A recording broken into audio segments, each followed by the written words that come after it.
যে কালাম ভাই এখানে একজন উপযুক্ত ধানের শীষের প্রার্থী হিসাবে মাঠে নেমেছেন।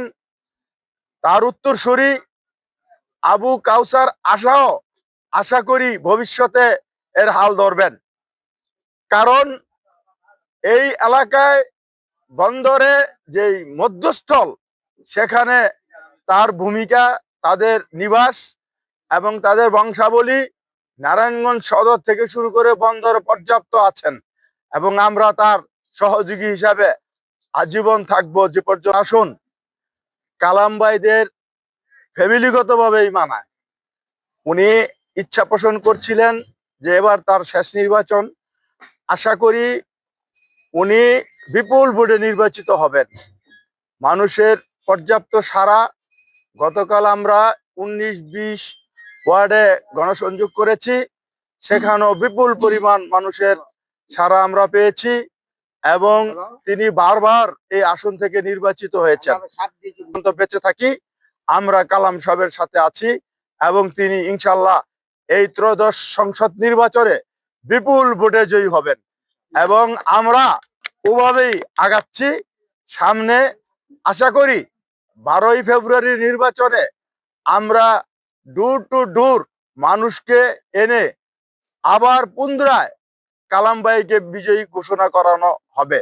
আশা করি যে কালাম ভাইয়ের হাত দিয়ে এই বন্দর থানায় যতগুলি কাঁচা রাস্তা ছিল পাকা হয়েছে, বিভিন্ন হাসপাতাল, স্কুল, মন্দির, বিভিন্ন নারায়ণগঞ্জ শহরের উন্নয়ন হয়েছে।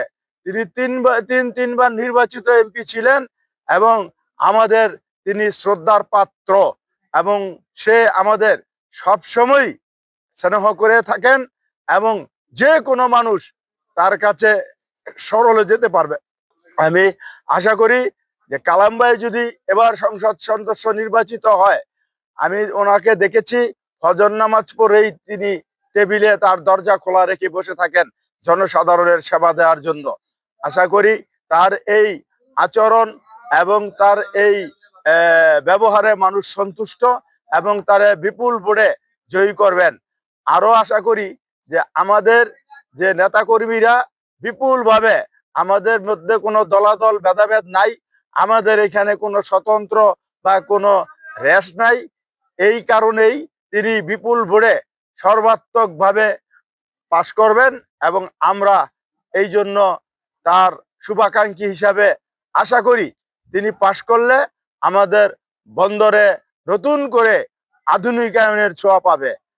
সর্বশেষ বলতে চাই, আল্লাহ তাকে কবুল করবেন। উদ্দেশ্যে আমি বলবো যে নতুন যে ভোটার রয়েছে আমাদের এই নারায়ণগঞ্জ 5 আসনে তথা সারা বাংলাদেশে, তারুণ্যের ভোটগুলি অবশ্যই বিএনপির পক্ষে আসবে।